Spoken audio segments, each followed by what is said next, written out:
လောကကြီးဟာဘလောက်ပဲကောင်းအောင်လုပ်လို့ဒီနေ့ကျတော့လောကကြီးဟာအဆုံးသတ်မကောင်းဇလန်းနေမှာတော့အလွန်အဆွေးနဲ့ဏိကုံချုပ်တဲ့ဇလန်းရှိတယ်လို့ပျော်ရွှင်မှုနဲ့ဏိကုံချုပ်တဲ့ဇလန်းလည်းရှိတယ်နော်comedy တို့ tragedy တို့ဆိုတာဘဝမှာတော့ပျော်ရွှင်မှုနဲ့ဏိကုံချုပ်ရတာလို့မရှိဘူးအမြဲတမ်းဟာသိဆုံးရတာနဲ့ဆုံးသက်တဲ့အတွက်ကြောင့်အကောင်းနဲ့ဆုံးသက်တဲ့ဘဝဇလန်းဆိုတာတကယ်မရှိဘူးအဆိုးနဲ့ပဲဆုံးသက်တာပဲဘလို့တော်တဲ့ပုဂ္ဂိုလ်ပဲဖြစ်ဖြစ်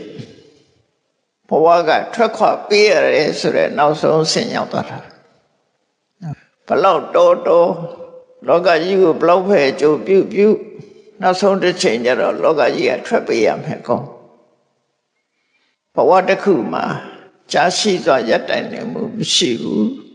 ထွက်ခွာပေးရတယ်အဲ့ဒီထွက်ခွာပေးရခြင်းဟာသေဆုံးရခြင်းပဲဖြစ်တယ်ပေါ့ရထားတဲ့ဘဝတစ်ခုရဲ့အဆုံးသတ်လုံးဝမကောင်းတာဖះလောင်းတွေကအဲ့ဒီအဆုံးသတ်ကိုကြည့်ပြီးတော့အသိပညာရှိတဲ့ပုဂ္ဂိုလ်လောကကိုဆင်ញင်သုံးသပ်တယ်လောကကြီးဟာစိတ်ပြည့်စရာကောင်းလိုက်တာမွေးလာရပြီးတော့သိရတယ်လို့ဖြစ်ရသေးတယ်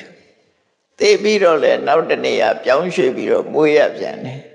မွေးရပြီးတဲ့အခါတစ်ခါပြန်ပြီးတော့သိရပြန်တယ်ဖြစ်ခြင်းဥခြင်းသိဆုံးခြင်းမွေးဖွားလာရတာလည်းအခက်ခဲမျိုးစုံပဲမွေးဖွားလာပြီးတဲ့နောက်ဘဝတဖြည်းဖြည်းရင့်လာပြီးတော့ဥမင်းလာခြင်းဟာလည်းပဲတားဆီးလို့မရတဲ့အရာတစ်ခုပဲအခက်ခဲတစ်ခုပဲဥမင်းပြီးတော့နောက်သိဆုံးသွားရခြင်းဆိုတာဟာလည်းပဲတားဆီးလို့မရတဲ့အရာဒီလံခဏတိအောင်ရှာကြလို့မရသေးဘူးလောကအတင်းထာဝရနေဖို့ဆိုတာလူတွေဟာတတ်နိုင်သမျှကြိုးစားနေကြစေပညာဘက်ကလည်းပဲစေပညာနဲ့ကြိုးစားနေတာပဲဂါထာမန္တရားဝိဇ္ဇာတပညာတွေကလည်းပဲကြိုးစားနေတာနော်မသိဘူးကြိုးစားကြတာပဲအလုံးဟာသို့တော့ခဏတိအောင်မြင်တယ်ဆိုတာမရှိဘူးလောကမှာအသိဉာဏ်ရှိဆုံးပုဂ္ဂိုလ်လို့ခေါ်တဲ့မြတ်ဗုဒ္ဓကတောင်းတိတိကျကျဖွင့်ထုတ်ပြီးတော့ပြောသွားတယ်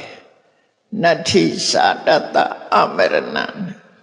မွေးလာပြီးမသေးတဲ့လူဆိုတာမရှိပါဘူးလို့ပြောသွားတယ်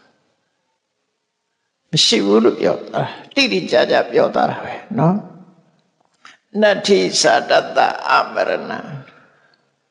လောကကြီးမှာမွေးဖွားလာပြီးတဲ့နောက်မသေးပဲထာဝရနေတဲ့ပုဂ္ဂိုလ်ဆိုတာမရှိပါဘူးအေးမွေးလာရင်တော့မရဏတံဟိစီဝိတံလွတ်သက်ဆိုတာသိဆုံးခြင်းမှာပဲအပြည့်တရမှာဖြစ်တယ်လို့တိတိကျကျတိတိကျကျထုတ်ဖော်ဟောကြားပြီးတော့မိမိကိုယ်တိုင်လည်းပဲသိဆုံးခြင်းကိုခံယူသွားတာပဲဖြစ်တယ်ပေါ့အဲ့တော့လောကကြီးရဲ့အခြေအနေကိုကြည့်မယ်ဖះလောင်းနေတွေးသလိုပဲ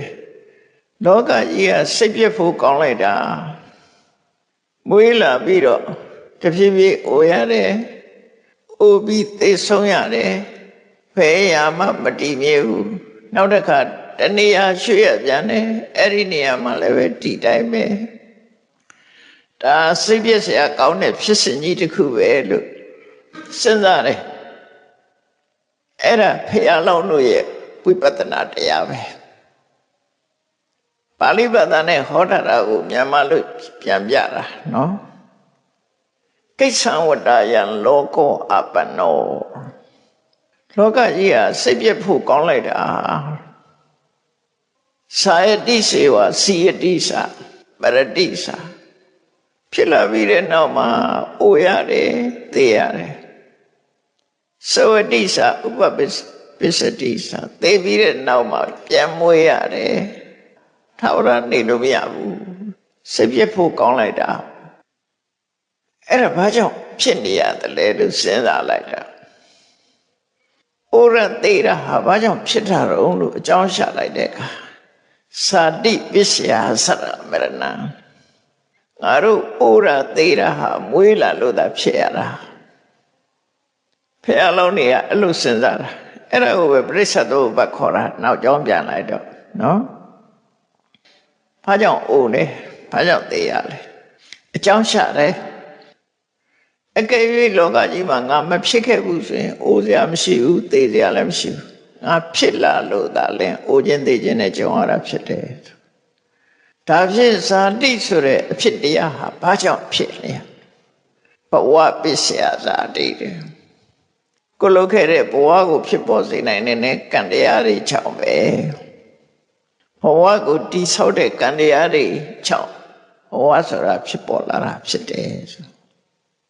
ဒါဖြင့်ဘဝကိုဖြစ်ပေါ်လာတဲ့ကံတရားတွေဟာသူ့ဟာသူဖြစ်တာလားလို့ဆိုမဟုတ်ဘူးဥပါဒနာပစ္စယဘဝကြီးပေါ်မှာထင်မြင်လွဲမှားမှုနဲ့ဆွဲလန်းမှုဒီနှစ်ခုကြောင့်ဖြစ်တာအထင်မြင်လွဲတယ်ဆိုတာအမှန်မသိတာ illusion ဖြစ်နေတာအဲ့ဒါကိုဥပါဒံလို့ခေါ်တာအမှန်မသိလို့ရှိရင် illusion ဖြစ်နေတာဥပါဒံဆိုတာထိတ်တနာနဲ့ဒိဋ္ဌိကိုခေါ်တာပဲတောင်းမို့ဘဝကြီးကိုအမှန်တိုင်းမမြင်ခြင်းတလွဲမြင်နေဘယ်လိုတလွဲမြင်နေတော့ဆိုလူတွေဟာနာမည်တွေအသီးသီးမဲ့ပြီးတော့လေးပဲတွေတတ်ထားတယ်တကယ်ရှိကိုတွေ့ကြည့်ရင်ယုံနဲ့နာမရှိတာသူယုတ်ကိုယုတ်သူနံကိုနံရှုပ်တရားနံတရားနှစ်ခုနဲ့ပဲတိဆောက်ထားတာဖြစ်တယ်သို့တော့လေးပဲတွေမျိုးမျိုးတတ်တယ်အယောင်မျိုးမျိုးဆိုးတယ်အဝတ်စားမျိုးမျိုးလုပ်တယ်အရည်ချင်းမျိုးမျိုးနဲ့ပေါင်းစားလိုက်တဲ့အခါသူကတော်တယ်ငါညံ့တယ်သူကပါရတုငါပါရတုနဲ့ဆိုပြီးတော့အရှင်တန်းတွေကွဲပြားခြားနာပြီးတော့လာကြတယ်အဲ့ဒါအမှန်လားလို့ခေါ်တော့ဘယ်ဟုတ်လဲ illusion ပဲလွယ်မှားဆိုတာထင်မြင်နေခြင်းသာဖြစ်တယ်အမှန်တရားအစစ်မှာသူဆိုတာလည်းမရှိဘူးငါဆိုတာလည်းမရှိဘူးသူဟာဆိုတာလည်းမရှိဘူးငါဟာဆိုတာလည်းမရှိဘူးအလုံးဟာယုံနဲ့သဘာဝတရားသက်သက်များတာဖြစ်တယ်လို့ဒီလိုမမြင်မချင်းခွဲခြားဆက်ဆံမှုတွေတွေ့တာမှုတွေဆွလန်းမှုတွေရှိနေဥမှာပဲအဲ့ဒါဥပါဒနာပစ္စယဘောခွဲခြားဆက်ဆံမှုကိုအကြောင်းပြုပြီးတော့လူတွေဟာကောင်းတဲ့အလုပ်တွေလုပ်တယ်မကောင်းတဲ့အလုပ်တွေလုပ်ကြတယ်ဥပါဒနာပစ္စယဘောကံတရားတွေဖြစ်ပေါ်လာတာအဲ့ဒါကြောင့်ပဲတွေ့တာမှုတွေကြောင့်ခွဲခြားဆက်ဆံမှုတွေဖြစ်တယ်ဥပါဒနာဆိုတာတခြားမဟုတ်ဘူးတဏှာနဲ့ဒိဋ္ဌိဒိဋ္ဌိဆိုတာတရားမဟုတ်တာကိုတရားလို့ထင်တာအရာဝတ္ထုတစ်ခုကိုငါဟာလို့စိတ်ကထင်တာငါနဲ့ငါဟာသူနဲ့သူဟာခွဲခြားလာကြတာတကယ်ရတော့ယုံနဲ့နာနှစ်ခုပဲရှိတယ်။မာနဲ့တူတော့ဆိုသင်္ဂုတ်တို့ကြီးကိုတရေလို့ထင်တာနဲ့သွားတူတယ်ချိုးခွေကိုမွေလို့ထင်တာနဲ့သွားတူတယ်သင်္ဂုတ်တို့ကိုသင်္ဂုတ်တို့လို့ပဲသိတယ်တရေမဟုတ်ဘူးဆိုရင်ကြောက်မှာမဟုတ်ဘူးချိုးခွေကိုချိုးခွေလို့သာသိမှဆိုရင်ကြောက်စိတ်ပေါ်မှာမဟုတ်ဘူးထို့တူပဲရှုံးနံကိုယုံနံလို့သာသိမှဆိုရင်တွေ့တာချင်းမုန်းတီးခြင်းဖြစ်မှာမဟုတ်ဘူးအဲ့တော့ယုံနံကိုသူငါထင်ပြီးတဲ့နောက်မှာသူကငါ့ကိုဘယ်တော့မှစော်ကားခဲ့တယ်သူကငါဘယ်တော့မှအကျိုးပြုတယ်ဆိုနော်တွေ့တာချင်းမုန်းတီးခြင်းနဲ့တက်လာခဲ့တာအဲ့တော့ဘဝမှာအကောင်းအဆိုးဆိုတဲ့ဘဝကိုရစေနိုင်တဲ့ကံတရားတွေလှုပ်လာတာဟာအဲ့ဒီအထင်လွဲမှမှုဆွလန်းမှုဥပါဒဏ်ကြောင့်ဖြစ်တယ်ဒါဖြင့်ဒီဥပါဒဏ်ကတော့ဘာကြောင့်ဖြစ်ရတာတော့လို့ဆိုတဏှာပစ္စယဥပါဒဏ်လူကျင်မှုကစားတာပဲမှန်လူတွေရဲ့လူကျင်တဲ့ဆန္ဒကစားလူကျင်တဲ့တဏှာကစားလာတာဒါဖြင့်လူကျင်မှုကဘာကြောင့်စားတာတော့ဆိုဝေဒနာပစ္စယတဏှာစိတ်ခံစားမှုကြောင့်ဖြစ်တာကိုကြိုက်တာမကြိုက်တာသက်သာတာမသက်သာတာအဲ့ဒီဒုက္ခဒုက္ခဆိုတဲ့ အတွေ့အကြုံခံစားမှုဝေဒနာကြောင့်လူတွေရဲ့တဏ္ဍာမှာတွေ့တာခြင်းမုန်းတီးခြင်းဆိုတာလာတာလို့ဆိုတာဒါဖြင့်စိတ်ခံစားမှုကတော့သူ့ဘာသူဖြစ်လာတာလားဆိုဘယ်ဟုတ်မလဲဖတ္တပစ္စယဝေဒနာအာယုန်နဲ့စိတ်နဲ့ဆုံတွေ့သွားလို့ဖြစ်တာဒါအကယ်၍အာယုန်နဲ့စိတ်နဲ့ဆုံတွေ့မှုမရှိဘူးဆိုရင်စိတ်ခံစားမှုမပေါ်ဘူးတစုံတစ်ယောက်ကကိုယ်ရှိမှာသမယာသီတို့လိုအချင်းကိုစားနေရင်သေကြတာဖြစ်မှာမဟုတ်ဘူးမမြင်ရင်သေကြတာမဖြစ်ဘူးကိုယ်ရှိမှာအချင်းစားပြမယ်ဆိုရင်သေကြလာတာဒါသေကြတယ်ဖတ္တဆိုတာအဲ့ဒီသဘောကိုပြောတာကြောက်စရာအာယုံတွေ့ရင်ထူးတုံတယ်အဲ့ဒါဖတ္တရဲ့ထိခိုက်မှုလို့ပြောတာအဲ့တော့ဖတ္တပစ္စယဝေဒနာစိတ်ခံစားမှုပေါ်လာတယ်ဒါဖြင့်စိတ်ခံစားမှုပေါ်လာတာဘာကြောင့်ပေါ်လာတော့ဆိုသလယရဏပစ္စယဖတ်တော့လူတွေရဲ့မျက်စိနာနာလျာကာယမနလို့ခေါ်တဲ့အတွင်းအစ္ဆဒဩဂန်နေနဲ့ပြမကအာယုန်နေနဲ့ဆုံစည်းလိုက်တဲ့အခါမှာဒီဖတ်တာပေါ်လာတာမဆုံစည်းရင်မဖြစ်ဘူးအဲ့ဒါဖြင့်ဒီဆုံစည်းမှုကတော့ဘာကြောင့်ဖြစ်တာတော့ဆိုလူရဲ့တဏ္ဍာမှာရှိနေတဲ့ယုတ်တိနာနေကြောင့်ဖြစ်တာယုတ်နဲ့နှစ်ခုပေါင်းစပ်နေလို့ဖြစ်တာနာမရူပပစ္စယသလယတနာဒါဖြင့်ယုတ်နဲ့နာကဘာကြောင့်ဖြစ်တာတော့ဆိုရင်ဝိညာဏပစ္စယနာမရူပံတရေစိတ်ကလေးပေါ်လာရကနေပြီးတော့ဖြစ်လာတာ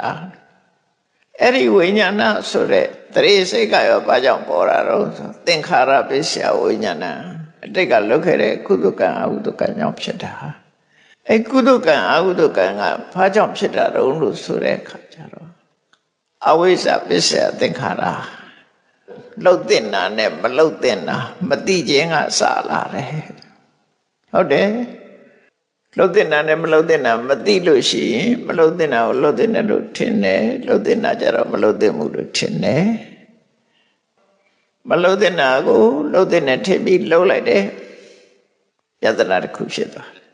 လှုပ်တဲ့နာကိုမလှုပ်ဖဲနေလိုက်တယ်ဒါလည်းပြဿနာဖြစ်သွားတယ်အဲ့ဒါအဝိဇ္ဇပစ္စယသင်္ခါရလို့ဘုရားလုံးကြီးကအဲ့လိုအကြောင်းရှာပြီးတော့စဉ်းစားတာဒါဖြင့်လောကကြီးကထွက်ဖို့ကြတော့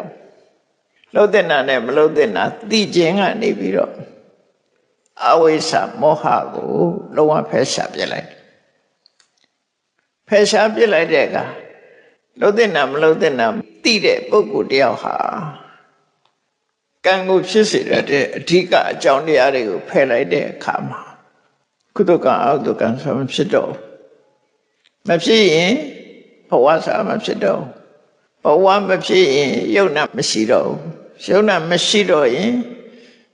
ယသိနာနာလျာကာယမနဆိုတာမဖြစ်တော့အဲ့ဒါမဖြစ်ရင်ဖတ္တဆိုတာမဖြစ်ဘူးဖတ္တမဖြစ်ရင်ဝေဒနာစိတ်ခံစားချက်မဖြစ်ဘူးစိတ်ခံစားချက်မဖြစ်ရင်လိုချင်မှုတဏှာမဖြစ်ဘူးလိုချင်မှုတဏှာမဖြစ်လို့ရှိရင်ဆွဲလန်းမှုမဖြစ်ဘူးဆွဲလန်းမှုဥပါဒမဖြစ်ဘူးဆိုရင်ကံတရားတွေမဖြစ်တော့ကံတရားတွေမဖြစ်လို့ရှိရင်ဇာတိဆိုတဲ့မွေးဖွားမှုမလာတော့ဇာတိဆိုတဲ့မွေးဖွားမှုမလာလို့ရှိရင်အိုခြင်းသိခြင်းဆိုတာမလာတော့ဘူးလို့ဆိုတာဒါကဖះလုံးနေရဲ့ဝိပဿနာကျင့်စဉ်မှာအသိဉာဏ်နဲ့ဆင်ញင်သုံးသပ်ချက်ပဲအဲ့လိုအသိဉာဏ်နဲ့ဆင်ញင်သုံးသပ်ပြီးတော့လောကကြီးထဲမှာနေလို့ရှိရင်ဘယ်နည်းနဲ့မှလောကကြီးထဲမှာအကောင်းဆိုတာမရှိဘူးပြဿနာတွေကြုံတွေ့နေမှာဖြစ်တယ်ဒါကြောင့်မို့နောက်ဆုံးမှာလောကကြီးကထွက်ခွာရတာလည်းအကောင်းဆုံးဖြစ်တယ်ဆိုတာကိုရှာတွေ့ပြီးတော့လောကထွက်ခွာဖို့ကြိုးစားကြတာပဲဖြစ်တယ်ပေါ့